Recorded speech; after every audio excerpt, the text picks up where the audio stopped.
모습 이대로 사랑하시네. 연약함 그대로 사랑하시네. 나의 모든 발걸음 주가 하시나니 날 인도하소서. 내 모습 이대로 사랑하시네. 연약함 그대로 사랑하시네. 나의 모든 발걸음 주가 하시나니 날 인도하소서. 주의 날개 아래 거하는 것, 주의 임재 안에 거하는 것, 나의 가장 큰 소망, 나의 가장 큰 은혜, 주와 함께 동행하느니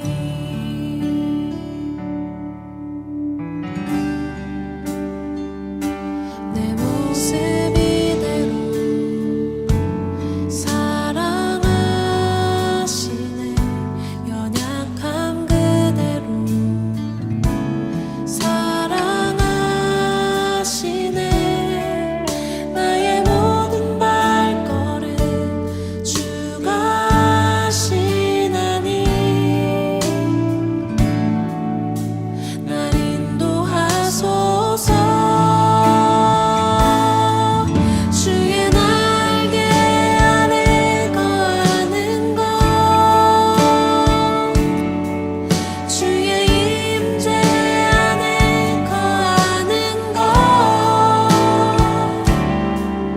나의 가장 큰 소망, 나의 가장 큰 은혜, 주와 함께 동행하느니 주의 날개 아래 거하는 것, 주의 임재 안에 거하는 것, 나의 가장 큰 소망, 나의 가장 큰 은혜, 주와 함께 동행하느니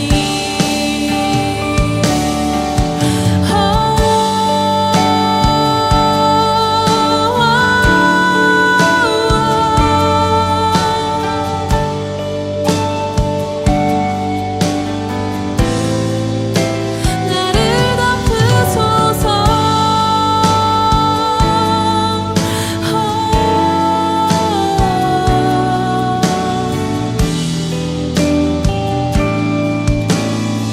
주의 날개 아래, 주의 날개 아래 거하는 것, 주의 임재 안에 거하는 것, 나의 가장 큰 소망, 나의 가장 큰 은혜, 주와 함께 동행하느니 주의 날개 아래 거하는 것, 주의 임재 안에 거하는 것, 나의 가장 큰 소망, 나의 가장 큰 은혜, 주와 함께 동행하느니 나의 가장 큰 소망, 나의 가장 큰 은혜, 주와 함께 동행하느니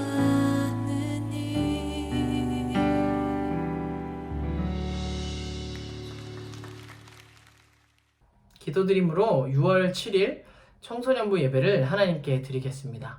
제가 먼저 기도하겠습니다. 사랑과 은혜가 많으신 하나님, 오늘 이 시간 주님 앞에 나아왔습니다. 오늘도 시간을 정하여 또 같은 자리에 나오게 하심 감사드립니다. 우리가 하나님의 말씀을 듣고 하나님을 예배합니다. 하나님을 더 알고자 이 시간 나아왔습니다. 우리들의 마음을 아시고 우리들의 영적 상태 또 생활을 아시는 주님, 우리를 불쌍히 여겨주시고 다만 우리를 이끌어 주시옵소서. 우리 안에서 하나님의 역사가, 하나님의 성령이 더욱더 가득히 넘쳐나기를 갈망합니다. 주님 말씀하여 주시옵시고 이 시간 전하는 자나 듣는 자나 모두 하나님의 말씀을 온전히 듣는 자 되게 하여 주시옵소서. 모든 것 예수님의 이름으로 기도드립니다. 아멘. 사도신경으로 우리의 믿음을 고백하겠습니다. 나는 전능하신 아버지 하나님 천지의 창조주를 믿습니다. 나는 그의 유일하신 아들 우리 주 예수 그리스도를 믿습니다.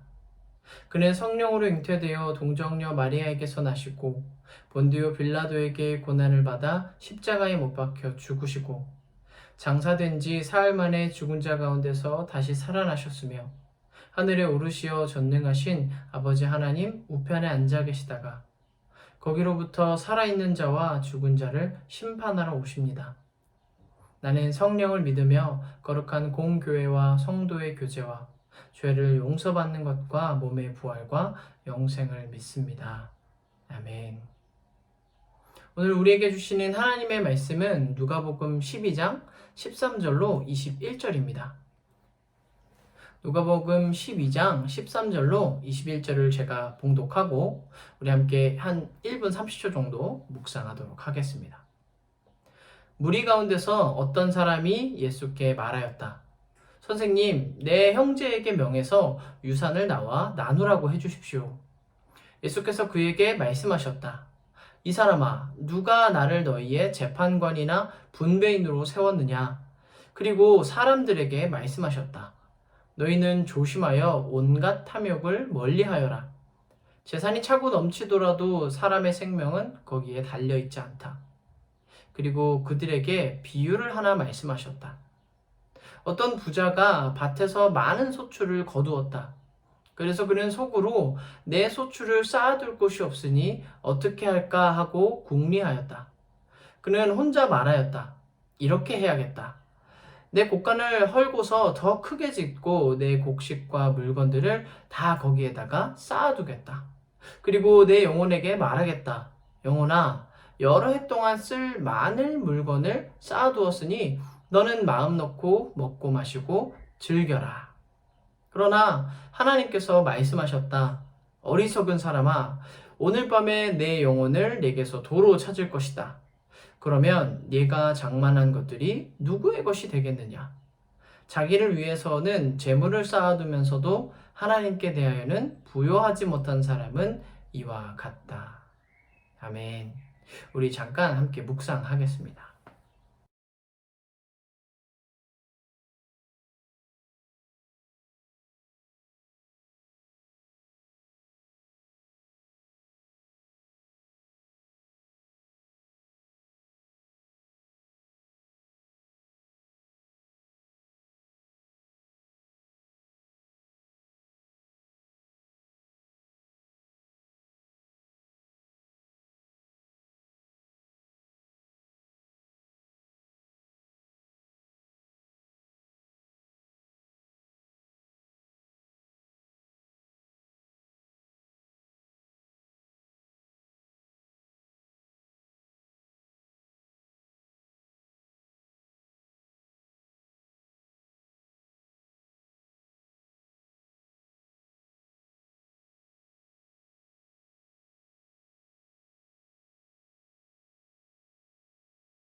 네, 여러분 다 보셨나요? 함께 설교 말씀을 듣겠습니다. 오늘 본문에 나타난 상황을 한번 육하 원칙으로 나누어 보면 조금 더 이해가 수월할 것 같습니다. 본문은 어떤 상황에 놓여 있는가 하나씩 보겠습니다. 누가 예수님한테 찾아왔느냐? 무리 가운데서 어떤 사람이 예수님께 나아왔고요. 그가 언제 예수님께 나아왔느냐? 예수님께서 어김없이 복음을 전하시던 그 어느 날 사람이 찾아왔습니다. 그는 예수님께 와서 무엇을 구했느냐? 유산 상속 좀 판결해 주십시오 라고 요청을 하고요. 어떻게 요청을 합니까? 내 형한테 가서 이 말 좀 해주세요 라고 자기가 원하는 말을 이렇게 던집니다. 그러면 이 사람은 왜 예수님에게 유산 상속 판결을 내려달라고 하느냐? 예수님을 권위 있는 인물로 여겼거나 그렇게 할 수 있는 분으로 생각했던 것 같습니다. 우리 한번 생각해 보겠습니다. 왜 이 사람은 예수님께 유산 상속 판결을 내려달라고 했는가? 이 본문을 보면 먼저 이 예수님을 선생님 하면서 부르고 있습니다. 사실 예수님의 제자들이나 또 많은 사람들이 예수님을 랍비여, 선생님 하고 이렇게 불렀는데요. 신약 시대에는 선생님 하는 호칭이 라브, 랍비, 랍오니라는 이 세 가지 단어 정도로 나뉘는데 이 표현들 모두가 가르치는 사람, 학식과 경험이 풍부해서 옳고 그름을 정해줄 수 있는 사람, 옳고 그름을 분별할 줄 아는 교사라는 의미를 가지고 있습니다. 때문에 그 당시 문화에서 누군가에게 선생님, 어르신 뭐 이렇게 이제 부르는 거죠. 그 표현은 상당한 권위와 존경을 가진 인물이라는 건데요. 그 옛날 유대교 문화권에서는 다툼이 있거나 사람들 사이에서 소송이 있을 때 이 권위를 가지고 있는 랍비들에게 찾아가서 판결을 좀 내려달라고 요청을 하기도 했다고 합니다. 그러니 오늘 본문에서도 한 사람이 예수님께 나와서 무엇을 하느냐? 예수님이 하나님 나라 복음을 전하던 그 어느 날 입을 열어 말한 겁니다. 내가 보니 선생님, 당신께는 지혜가 있습니다. 당신께는 상당한 지식과 지혜가 있습니다. 또한 당신은 모든 사람을 이렇게 가르치고 있는 걸 보니 그러니 내 형에게 말 좀 잘해서 우리 부모님의 유산을 나와 좀 나누라고 얘기를 좀 해주십시오. 그렇게 요청합니다. 자, 이 사람에 대한 예수님의 답변은 무엇일까요? 본문을 보겠습니다. 예수께서 그에게 말씀하셨다. 이 사람아, 누가 나를 너희의 재판관이나 분배인으로 세웠느냐? 그리고 사람들에게 말씀하셨다. 너희는 조심하여 온갖 탐욕을 멀리하여라. 재산이 차고 넘치더라도 사람의 생명은 거기에 달려있지 않다. 아멘. 예수님의 답변을 보면 이 사람의 어떤 간구함이 이 초점이 잘못 맞춰져 있다는 것을 알 수 있습니다. 왜 그렇습니까? 이 복음서를 보면 예수님은 언제든지 땅의 것을 말하는 것이 아니라 하늘에 있는 것을 선포하시고 하늘에 있는 것을 주시는 분입니다. 하늘에 있는 하나님 나라, 하늘에 계신 우리 아버지, 하늘에 있는 상급과 그 은혜의 비밀을 말씀하고 꺼내 보이시는 분이었습니다. 이 하늘에 있는 것에 대하여 어떤 날은 직설적으로 강조하시고 또 어떤 날은 비유로 말씀하셨는데요. 이 누가복음 12장에는 예수님께서 아주 그냥 누구든지 알아들을 수 있게 직선으로 말씀하십니다. 그러므로 너희는 그의 나라를 구하여라. 그리하면 이런 것들을 너희에게 더하여 주실 것이다. 두려워하지 말아라. 적은 무리여 너희 아버지께서 그의 나라를 너희에게 주시기를 기뻐하신다. 마태복음 13장에는 또 비유가 등장하는데요. 하늘나라는 밭에 숨겨놓은 보물과 같다. 어떤 사람이 그것을 발견하면 제자리에 숨겨두고 기뻐하며 집에 돌아가서는 가진 것을 다 팔아서 그 밭을 산다. 또 하늘나라는 좋은 진주를 구하는 상인과 같다. 그가 값진 진주 하나를 발견하면 가서 가진 것을 다 팔아서 그것을 산다. 우리를 부르시는 나라, 우리를 초청하고 우리를 기다리고 있는 나라, 우리가 알게 되면서부터 우리의 모든 것을 걸고서라도 반드시 들어가야 하는 하나님 나라에 대해서 예수님이 말씀하셨는데요. 그런데 내 형과 돈 좀 나누게 해주세요. 상속 판결을 구한 이 사람은 예수님을 굉장히 유능하고 권위 있는 이 랍비 정도로만 생각했던 것 같습니다. 야, 이분이라면 내가 겪고 있는 이 재산 싸움에 딱 맞는 분이다. 이분은 가난한 자에게 사랑이 많다. 이분은 평등과 자비로움에 관심이 많다.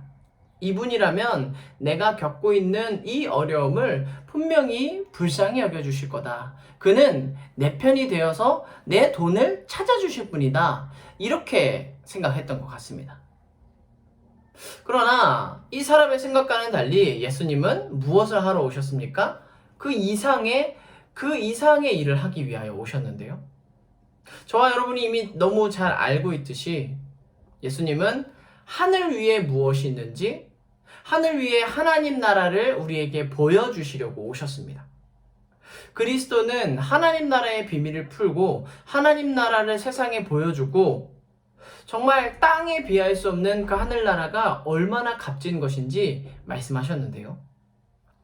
그런데 오늘 본문에 보이는 이 사람은 무엇을 구했습니까?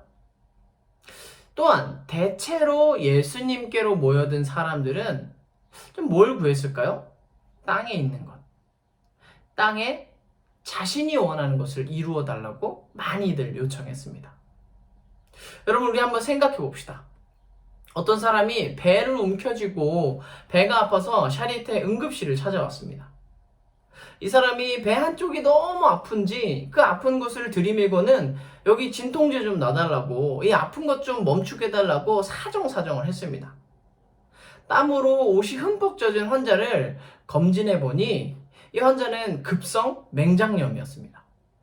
지금 당장 수술대 위에 눕지 않으면 무슨 일이 생길지 몰랐기 때문에 얼른 진료를 본 의사는 이제 환자를 수술대 위에 눕혀야 되는데, 자, 그런데 환자가 이 고집을 부리는 거예요.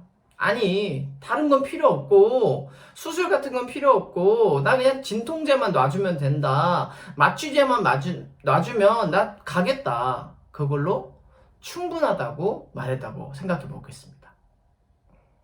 사람이 죽고 사는 문제에 있어서 이 골든타임을 아는 사람은 의사입니다. 또한 어떻게 해야 이 환자가 고통도 멈추고 생명도 유지할 수 있는지 아는 사람 역시 환자가 아니라 의사입니다. 그렇다면 여러분, 우리가 생각해 보건대 환자의 뜻에 맞추어서 주사만 놓고 보내는 것이 마땅합니까? 아니면 의사가 환자를 잘 설득해서 수술대 위에 눕혀서 빨리 맹장을 떼어내는 것이 맞습니까? 당연히 환자가 이 수술대에 눕는 거죠. 하나님의 아들은 우리에게 영원한 생명을 주시려고, 죄에 굴복하는 내 몸을 자유롭게 하시려고 하나님 나라를 전하셨는데, 하나를 품고 하나님의 나라를 나에게 전하려고 오셨는데요. 그런데 사람들은 자꾸만 예수님이 땅에서 나한테 뭘 줄까? 땅에 있는 뭘 채워줄지 그 생각을 합니다. 예수님은 저와 여러분에게 이 변호사와 같은 분입니다. 왜 변호사가 되십니까? 하나님의 법정에서 우리의 영혼과 우리 생명을 변호해 주시기 때문입니다. 본래 나는 심판을 받아 죽어야 하는 죄인이지만 예수님의 공로로 그 심판을 면했습니다. 예수님의 중보와 그분의 보혈로 새로운 삶을 시작할 수 있게 되었습니다. 당연히 그 삶은 영원한 생명도 누리며 지금 이 땅에서 필요한 것도 공급받는 은혜를 다 포함하고 있는데요. 그런데요, 여러분, 만일 누군가 예수님을 좀 다르게 생각한다고 우리가 한번 상상해 보겠습니다. 예수님을 내가 이것도 갖고 저것도 가질 수 있도록 내 탐욕을 채워줄 맞춤형 변호사처럼 생각한다면, 이것도 채워주세요, 저것도 채워주세요, 내가 저거 갖고 싶으니까 옳거니 맞습니다 박수 쳐줄 변호사로 예수님을 여긴다면 예수님의 대답은 뭐냐? No, 거절입니다. 너 이게 필요하니? 그거 우리 집에 있어, 내가 갖다 줄게. 너 그 자리가 갖고 싶구나? 그 내 말 한마디면 돼, 내가 그 자리 마련해 줄게. 이게 아니라는 겁니다. 예수님은 하나님의 사랑을 주시고 하나님의 생명을 주시고 하나님의 나라를 보여주셔서 들어가게 하시는 분이지 마트 사장님이 아닙니다. 오히려 예수님께서 우리의 탐심을 그대로 채워주신다면 우리는 그것으로 인해 더 땅에 매이고 땅에서 잘 되는 것이 전부라고 생각하게 될 것입니다. 때문에 본문에서도 어떻게 말씀하고 있습니까? 이 사람아, 누가 나를 너희의 재판관이나 분배인으로 세웠느냐? 땅의 것을 구하는 사람들에게 예수님은 비유로 말씀하십니다. 이 비유는 결국 그 현장에 있었던 모든 사람들에게 향한 말씀이었는데요. 이 내용이 저와 여러분이 너무 잘 아는 이 부자 이야기입니다. 이 부자는 가진 재물이 매우 넉넉하였습니다. 땅의 것으로 얼마나 풍족하고 땅의 것이 얼마나 많았는지 이 사람은 고민하는 내용마저 남달랐습니다. 본문 16절과 17절입니다. 그리고 그들에게 비유를 하나 말씀하셨다. 어떤 부자가 밭에서 많은 소출을 거두었다. 그래서 그는 속으로 내 소출을 쌓아둘 곳이 없으니 어떻게 할까 하고 궁리하였다. 이 부자가 얼마나 가진 게 많았는지 가진 것을 안전히 놓을 내 돈을 쌓아놓을 공간이 부족했다고 합니다. 그래서 그는 생각합니다. 옳거니 내가 더 큰 켈러를 만들고 더 크고 단단한 금고를 만들어서 거기에 지금 벌어놓은 소유를 다 넣어놔야겠다. 그러한 계획을 세우고 그리고는 자신에게 말합니다. 19절입니다. 그리고 내 영혼에게 말하겠다. 영혼아, 여러 해 동안 쓸 많은 물건을 쌓아두었으니 너는 마음 놓고 먹고 마시고 즐겨라. 우리는 여기까지의 내용을 보고 좀 부러워할 수도 있습니다.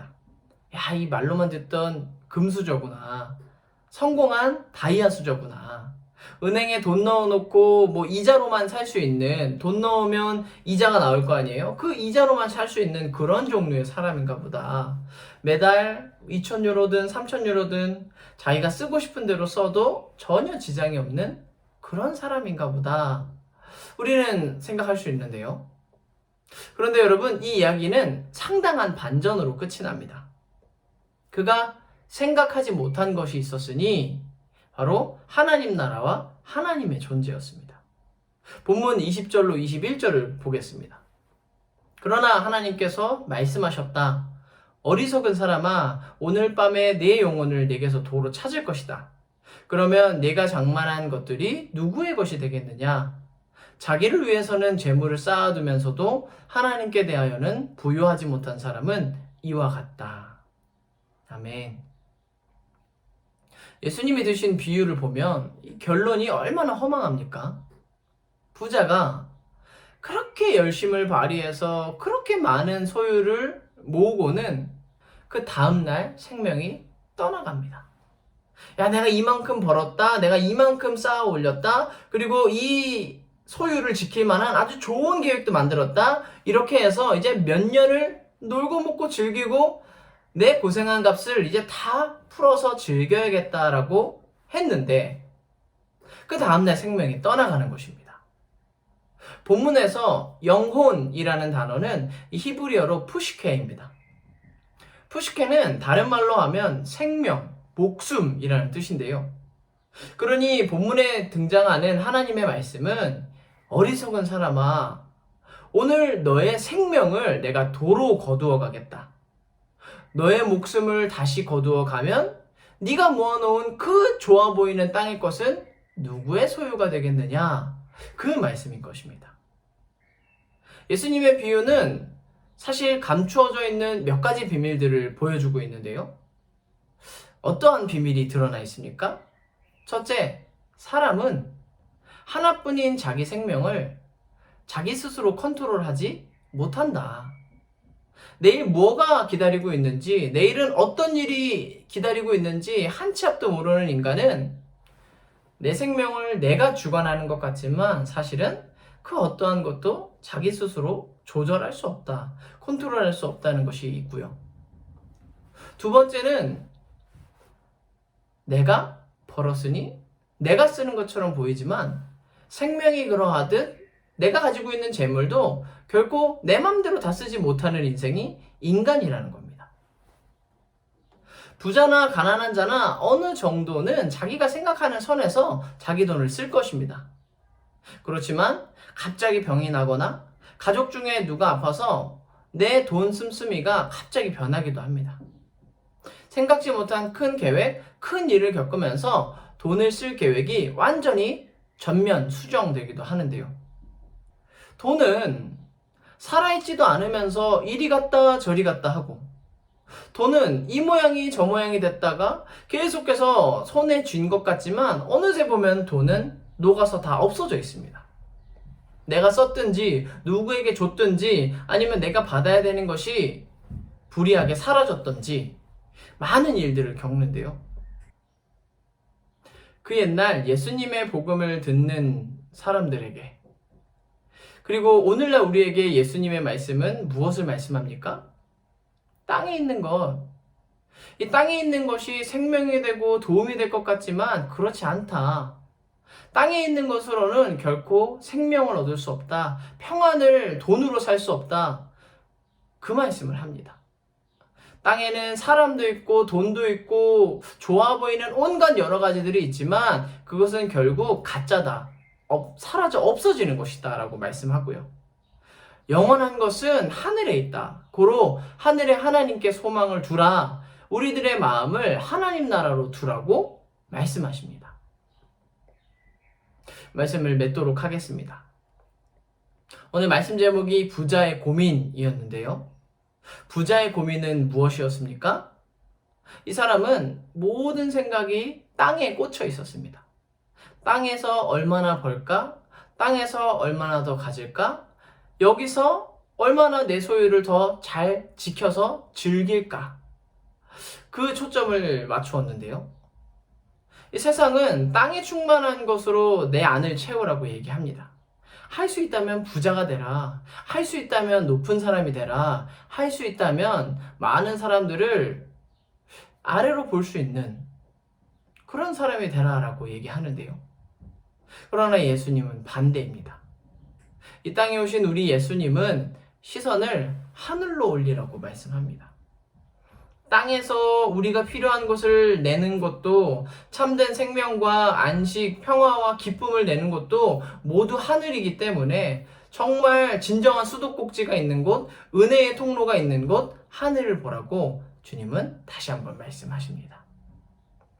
오늘도 하늘의 하나님 아버지께 마음이 향하고 하나님을 의지하는 시선을 갖는 저와 여러분이 되길 원합니다. 이 시간 함께 찬양하며 기도로 나아가겠습니다.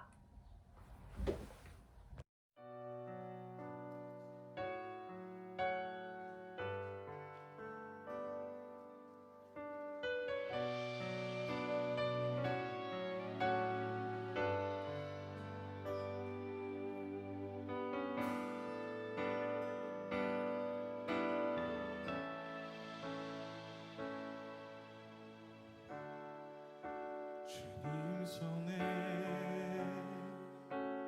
맡겨드리리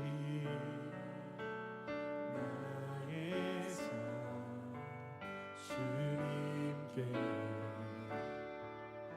주님 손이 나의 삶 붙드네 나 주의 것 영원히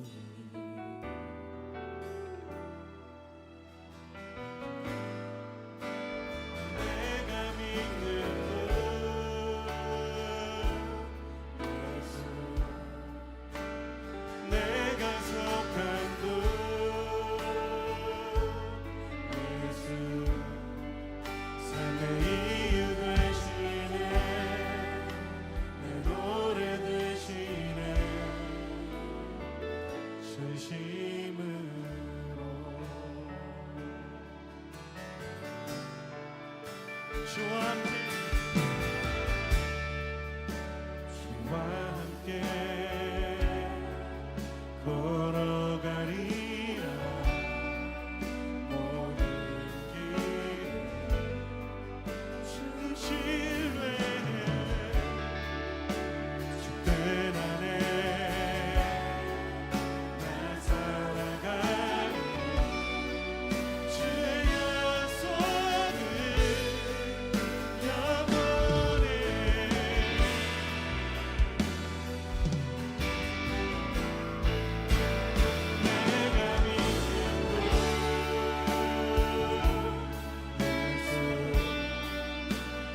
주님 앞에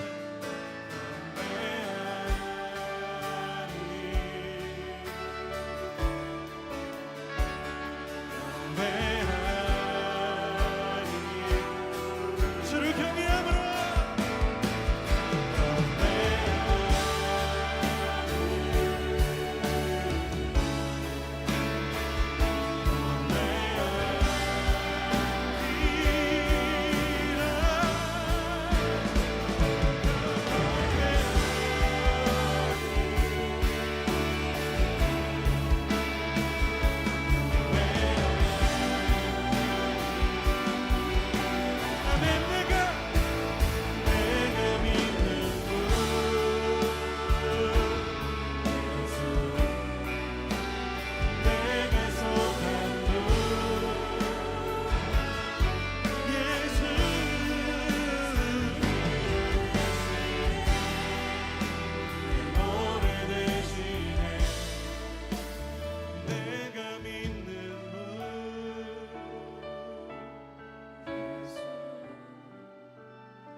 우리 인생을 통하여 주님의 뜻을 이루실 것을 믿습니다.